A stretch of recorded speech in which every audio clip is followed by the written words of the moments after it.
Hello everyone, hope you are all doing well today. And now you are with Rajakumar Gururu on the topic descriptive writing. We're talking too much about communication these days. Well, communication is nothing but communication is art of speaking. Communication is nothing but art of expressing. So when we talk about communication, most of the times we talk in terms of listening, speaking, reading and writing. And most of the times people concentrate on listening, speaking and reading and neglect most of the aspects of writing. That's bad. Most of the people communicate through writing. If you don't write well, we cut off ourselves from large community, and therefore it proves that writing skill is vital in communication. Well, there are different kinds of writing. First one is expository writing, second one is a descriptive writing, a third one is a narrative writing, and number 4 is persuasive writing. Number 1 is expository writing. And here the writers explain and sort of inform about the subject. And about the descriptive writing, here the writer describes a person, a place or a thing in a more natural manner. In a narrative writing, it's like telling a story to people. The writer uses all sorts of techniques, writing techniques to tell a story. And the last one is a persuasive writing. Here, the writer tries to argue against the topic, and he tries to convince the readers from his point of view. So these are the 4 kinds of writing. And in this session, we are going to focus on descriptive writing. Why is writing skills so important for second language learners? Writing skills are specific abilities which help us to transform our ideas and help us to interact meaningfully with the text. And why is writing so important? Here, this is a very practical question which I hear from the second language learners. They say that they ask frequently that why should they spend considerable amount of time and efforts in writing well? One possible answer for this is that writing is a skill set, helps us to convey our ideas and in a lasting way. And therefore, it is necessary that we spend a lot of time practicing writing. Descriptive writing is simply painting a picture with words. The purpose of descriptive writing is to make readers see, feel, hear what we have seen, felt and heard. Whether describing a person, a place or a thing, our aim is to reveal the subject through vivid and carefully selected details. Let us try to understand the term descriptive writing better with an example. The sun was going down beyond the lake. The sky was beautiful. Shades of purple and pink, orange and red, a few really dark blotches, and a bit of yellow were reflected in the water. Well, it would be impressive if we say the same thing like, the sleeping water reflected the evening sky. The angels must have spilled the jam, because the sunset was mixture of grape with strawberry, apricot and raspberry, clumps of blueberry and a little melted butter.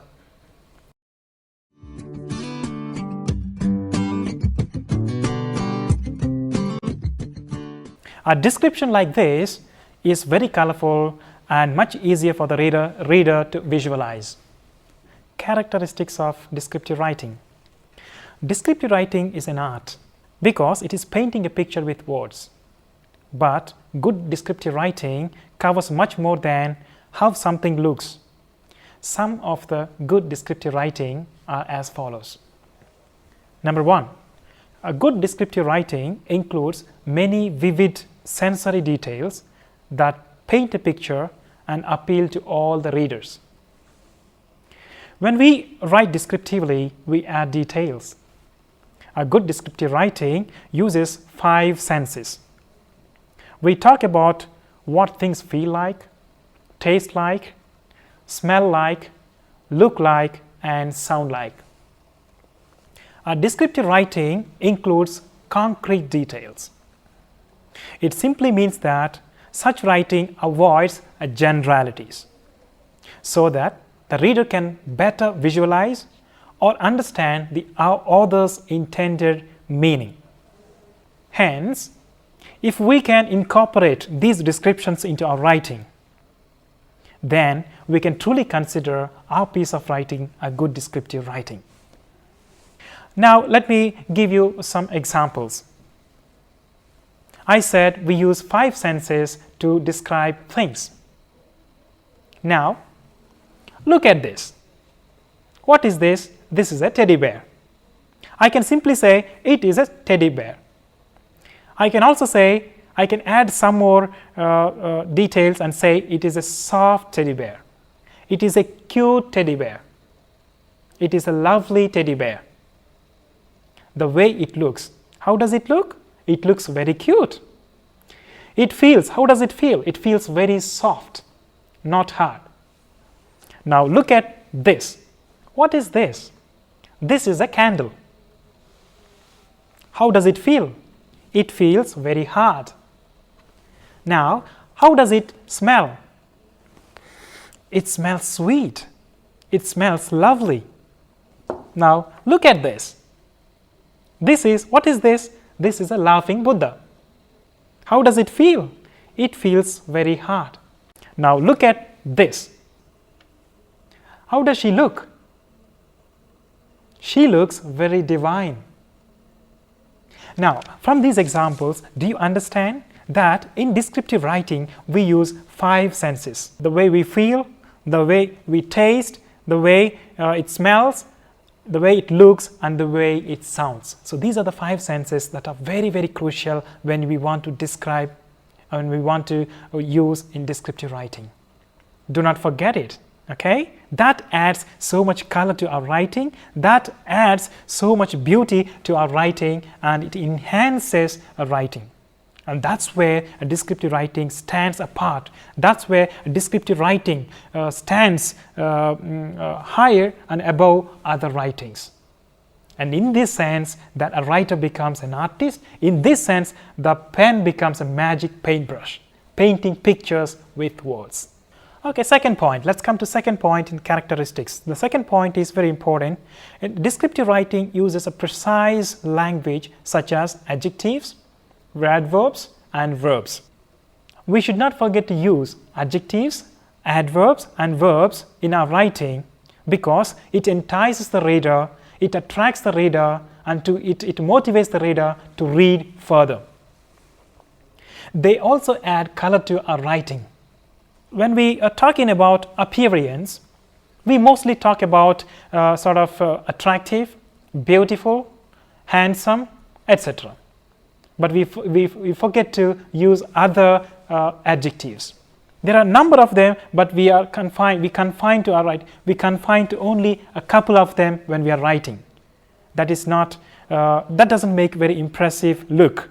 So we need to use other adjectives like adorable, adventurous, aggressive, alert, average, blue-eyed, glamorous, gorgeous, graceful, homely, light, long, magnificent, misty, and motionless.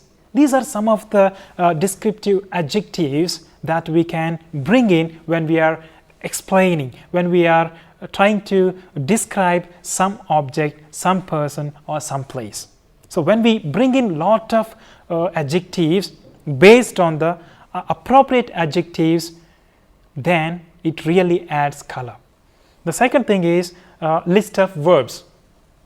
Verbs are also very, very important. Now, said, take the verb said.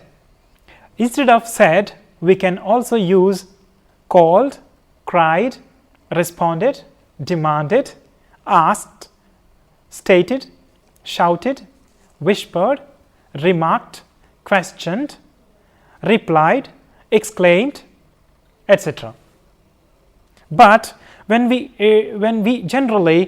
use verb, like instead of said, we tend to use only a couple of them again. For example, called. That is a very common thing that we use in our writing.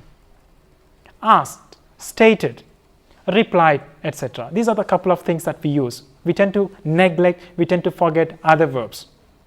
But when we bring in these verbs according to the context, according to the person we are describing, according to the situation, that adds a real color to the writing.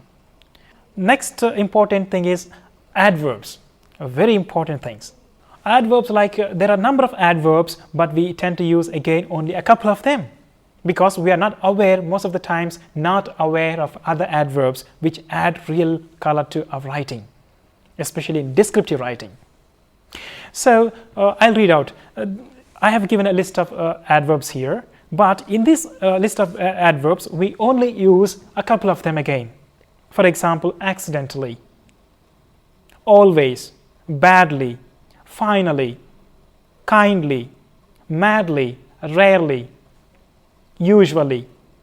These are the few adverbs that we use, but there are many other adverbs which can be used according to the context. For example, I say that I have met my friend, my childhood friend. Wow, I met my childhood friend accidentally. It happened accidentally, unexpectedly. Therefore, I can use I have met my childhood friend in the supermarket accidentally. And also gracefully. Suppose you were witnessing a dance program, and after that you want a compliment. You can say that the girl or the woman danced very gracefully. Or you are a teacher or you are a learner and you have observed somebody asking a question, and you can say that the student asked a question very inquisitively. So these are the certain adverbs that add real color to the descriptive writing.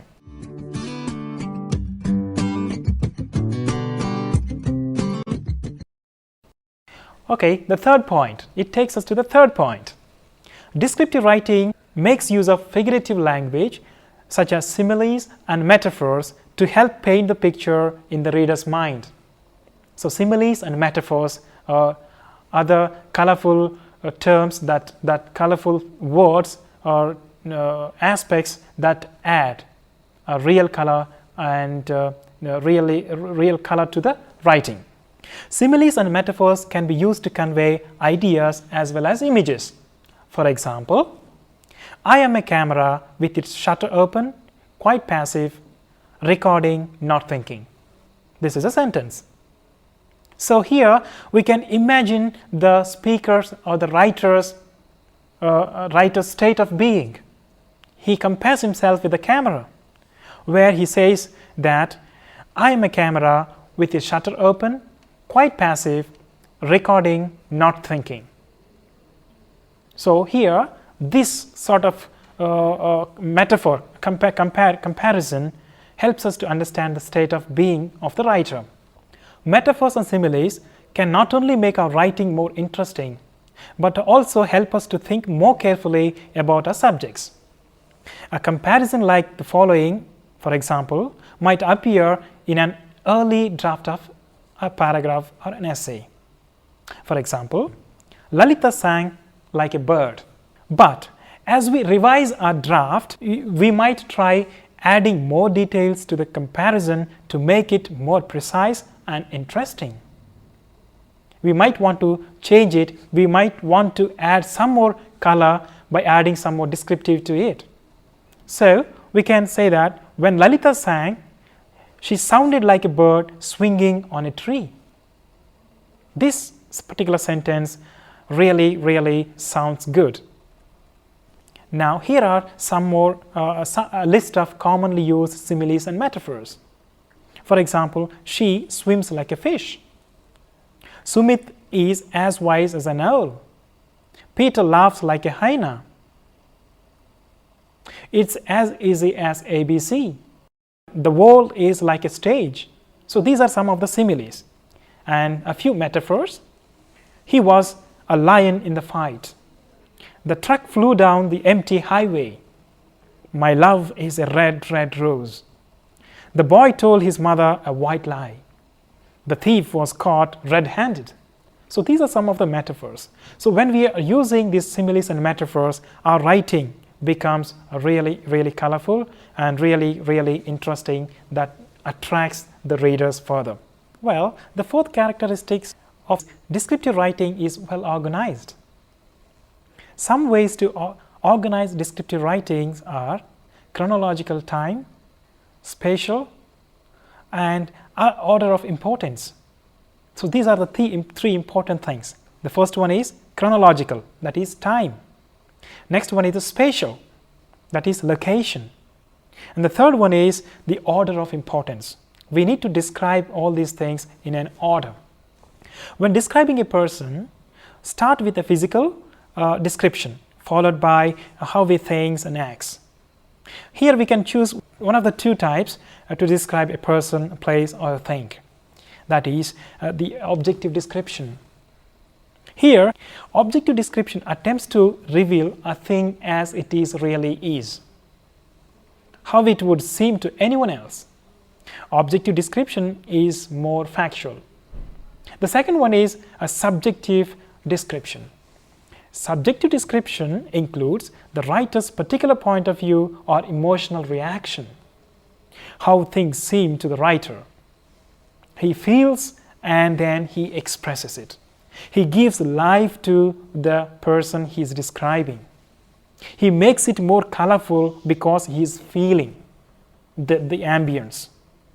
And therefore, the subjective description is more vital. The subjective description is more crucial in a descriptive writing.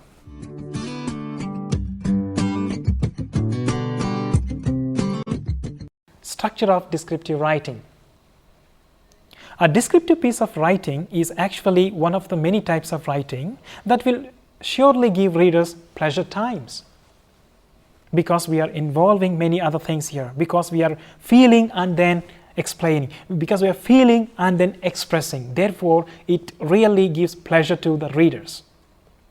That's why it's very descriptive in nature. We should be aware of basic structure and key elements of descriptive paragraph or an essay. A descriptive paragraph should adhere to the natural paragraph structure. It should include the three main parts. Number one, the introduction. That is, in other words, a topic sentence. It's very crucial. The second one is body. In other words, a supporting sentences. The third one is ending. That is, concluding sentence. So these are the three main parts of the structure of a paragraph, a descriptive paragraph. Number one is a topic sentence. Number two is a body. Number three is ending. These are the three important things. Now the key elements. To be as effective as possible, a descriptive paragraph should contain each of the following. Number one, theme, unity, coherence, and organization. These are the four key elements of descriptive writing. Let's look at it one by one. The first one is theme. In writing a good descriptive paragraph, one of the key elements is the theme. One paragraph must contain one theme or one topic. It is often useful to identify the topic sentence in a paragraph. When we have one theme and one particular topic in one paragraph, and it can help us to identify the topic sentence in a paragraph. The second one is unity. Unity. The entire descriptive paragraph should concern itself with a single focus. If it begins with an idea or major point of discussion, it should not end with another or wander within different ideas. Therefore, there should be unity. Unity of thought. One idea, one major point of focus. And that's it. And number three is coherence. Coherence in a descriptive paragraph is the technique of making words, phrases, and sentences move smoothly and logically from one to the other. In other words, the ideas are so intertwined and glued together, reader will be able to see the consistent relationship between them. That's where the coherence matters. They are all logically connected one another. They are glued together, and therefore they stick together. This is what coherence means. and it also helps the reader, and reader will be able to see the link one after the other, and he'll be better able to understand. The last one is organization. Now it's very important to check how many sentences you have written on the topic. Now find a topic sentence. Once you are ready, once you have jotted down all the sentences, all the points on a particular topic, on a particular theme, okay, now you find out, now it is very important to find a topic sentence among them, because there can be only one topic sentence in a paragraph. Then try to find the other sentences which support the topic sentence and put them in an order. So once we jot down all the points, all the sentences on the topic, now we need to prioritize which will be the focus, which will be given a focus, which will be the topic sentence, and the rest of the things will be the supporting details, the supporting sentences. We need to integrate all these because they are necessary elements of descriptive writing. We need to integrate all these four elements because they are necessary elements of descriptive writing. What are they? The first one is theme. The second one is unity. The third one is coherence, and the fourth one is organization. These are the four key elements of descriptive writing.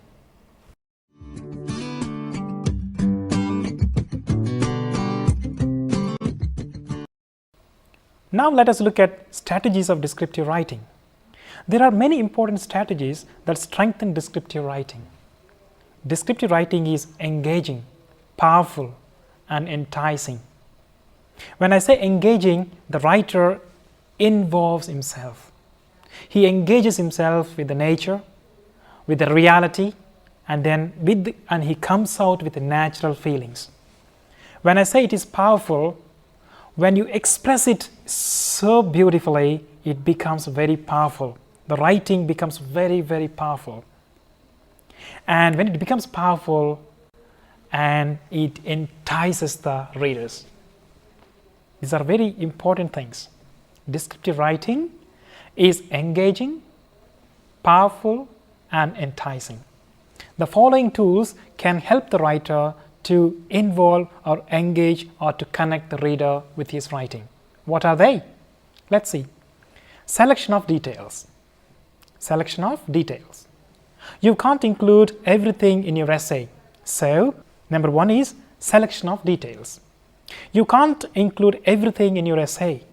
So, it's important to select those details which most effectively convey your point. It's very important. Number two is imagery. Imagery appeals to the 5 senses we talked about. Do you remember them? When you use imagery in your writing, you are aware of smells, sights, sounds, tastes, and textures. Third one is showing versus telling. When you show your reader something, your reader is able to create a mental picture that you have prompted. Showing something is often more powerful than telling about it. When you show something, it really appeals the reader. It's not just telling about it. These both are two different things. So showing is very important. Fourth one is a figurative language. The use of metaphors and similes can add personality and voice to your writing. We must avoid cliches and must be creative. It's a very important point here again. And the fifth one is strong verbs and descriptive words. Verbs can be more descriptive under the center and action of a sentence. We also must use adjectives, adverbs, besides verbs. Use precise words which capture the right meaning. Consider the differences caused by changing the verbs. For example, in a sentence, you use one verb and change the other verb. I've given you a list of verbs, and there you take that and then keep changing the verbs and feel the difference. And that There you can feel the difference, and then you will be able to understand how powerfully it's becoming, how beautifully the writing turns into. It's a very essential thing. Well, so far we have seen the descriptive writing and some of the aspects of descriptive writing. The first one could be the definition. We have seen the definition. The second point is that we have seen the characteristic features of descriptive writing. And the third point that we have seen is the structure of descriptive writing. And fourth one is strategies of descriptive writing. These are the four things that we have seen so far. I hope you have understood and the examples that I have rendered are clear so far.